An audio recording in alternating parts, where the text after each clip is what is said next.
It is. In the next 8 weeks, we first talk about conference and, what it means to start conference play. And every Saturday, 50% win, 50% lose. You want to be on the 50% win side of it each and every Saturday.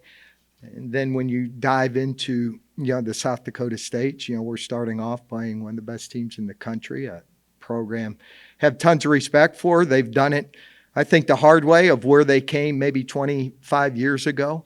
There's teams that probably in the 90s looked at Youngstown State and building a program. And now those programs have now shifted into the Dakotas, whether it's North Dakota State, South Dakota State, the consistency that they've been able to build. They might get new coaches, but guess where all those coaches came from? They came from that school. So they haven't changed. We tell our young men, that's our goal. We work every day, the journey we've been on, going into year 6. And, if you ever want to achieve something that's bigger than yourselves, which we talk about, the Dakotas, it's bigger than them. They fight for a program. And for us, we got a lot of rich tradition here at Youngstown State that we're very proud of, and we talk about that. And, it's unacceptable that, when I look at last year's game, that is unacceptable for Youngstown State football. And that's what we worked on in the offseason. The kids had to keep seeing 13% on practice schedules since January 1st. Well, 13% is our win percentage versus North Dakota State, South Dakota State, probably in the last 18 years or so. So if you ever want to do something that's bigger than yourself, you got to catch up. Recruiting, developing, retaining, you're chasing that perfection to get greatness. And, then you get opportunities each and every Saturday. And every game's tough in our league. But when you're playing those teams that have the pedigree of national championships, it puts a little more at stake. What is kind of the focus for you guys during the bye week? Last week, what did you guys kind of use that to work on? Probably for me, special teams.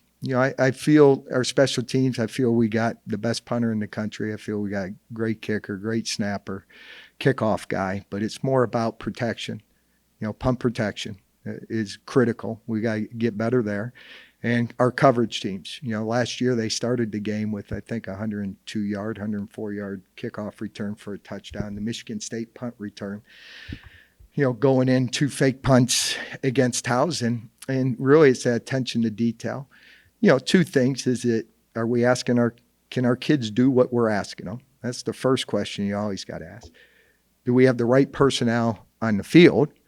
Because a lot of times, our special teams is a unit where you're getting young guys that are going to help this program maybe by the end of the year or next year, and you're trying to get them game experience. And a lot of those young kids are on special teams, but you still got to earn it. We still got to put the best players out there that can, execute what we need to execute and not give up those big plays. We feel we have a great kick returner. So for us going in last week, it was really diving deep into those special teams and making sure that we look a lot different for the next 8 games, because it comes down to that. Close games will come down. You should not win a game giving up 2 fake punts. That's a 14-point swing. And our kids one thing I know about our young men is they're tough. They'll fight. Sometimes I feel like a fireman on the sidelines. You got to put fire. But I love that. I really do. The passion that our kids played in, that Towson game, we put a lot of fire. But what happens when you go through that, you see them come together in that fourth quarter. But we got to be a lot better than we were in our first 4 games as we start league play if we want to make a run in this league. You have 2 weeks to prepare for them. They did play last week, so is that good? It falls where it falls. For us, we finished that game. We got some guys that, needed some time, weren't ready to practice next week. We're hoping to get everyone fully back to health. And depth is important. In the bye week, we constantly, you don't know who you're ever going to use, whether he's on your scout team or he's a 3 or he's a 2. I mean, we finished the Towson game with 3 offensive linemen that runs with our 2 offense. And to be able to see those guys go in a game and execute and score 14 points with our offense, that's what you continue to build. I don't know if we had that in the past. And, you use a bye week to continue because, again, next guy up mentality. Guys are going to go down. It's a physical league. And, I feel with our roster, I tell our coaches all the time, get the next guy ready because you never know when you're going to need him. Speaking of health, I mean, guys like Hensley, the two tight ends, those guys have missed some time. And Yeah. Ethan White, Yeah. we never Ethan wanted to go, but we had a plan with Ethan after the bye week, and he's been practicing. He probably wanted to go at Michigan State, wanted to go at Towson, but I'd like sticking to a plan with someone's health, and he's been practicing, and yeah, he's going to go this week. And that helps tremendously. When it comes to Austin Bray's out for the season, broken hand, and sometimes. When you play in those first 4 games and a young man gets hurt like that, he's never had a red shirt. So guess what we get? Austin gets to be with us one more year if he wants to be with us, which I think he does, and I love it. So for us, he gets to utilize that red shirt and play next year for us where he would have been graduating in May and been done. So, so again, we got some health. Luke Hensley practiced today. Definitely glad to have Luke back in the lineup. DJ Harris has practiced all week. We haven't seen him since Mercyhurst, which is great. Going into the season, DJ was integral part of that defense, especially at corner. And we appreciate Dathan Hickey being unselfish and going and playing corner against Towson 2 weeks ago. So, again, you're always working on that attrition and getting that next guy healthy. But, football's a violent sport. You just got to have the next guy out. Night game atmosphere, I mean, yeah, playing night games here, I do.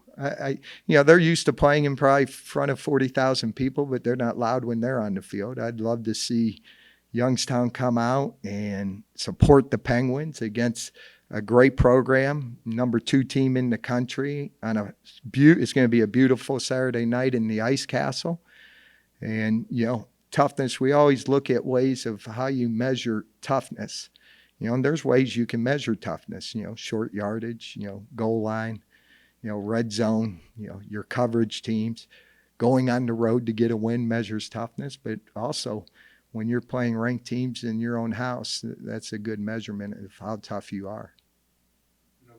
You guys are sitting at 3-1 now. Given their pedigree and what they've accomplished the last few years, do you feel like this week is kind of, for lack of a better word, kind of a milestone game just to see how far you guys have come from last year? Yeah, because we walked off that field with 60-some points on us last year. And that, you want things to happen right now, and there's a process, and sometimes you got to fall flat on your face and learn and adjust and how you're recruiting, who you're recruiting, how you're developing. And, that was a tough one. I'm not, and I'm real with the kids. That was tough. That was tough taking a beating there. And we went into the offseason to shore up all those things. Defensively, we had to be a lot better. Offensively, we got to execute. Changes were made in our program. And it all comes down to those type of games because everyone's chasing them. And is it a measuring stick? Yeah, I agree. And, I tell our kids they're football players just like us. But what they do is they do the little things right. The attention to detail, the discipline, the fundamentals. Those are the things that we keep emphasizing our kids. You want to be great. Those are the things on and off the field that you got to do if you want to achieve things that are bigger than you on the field.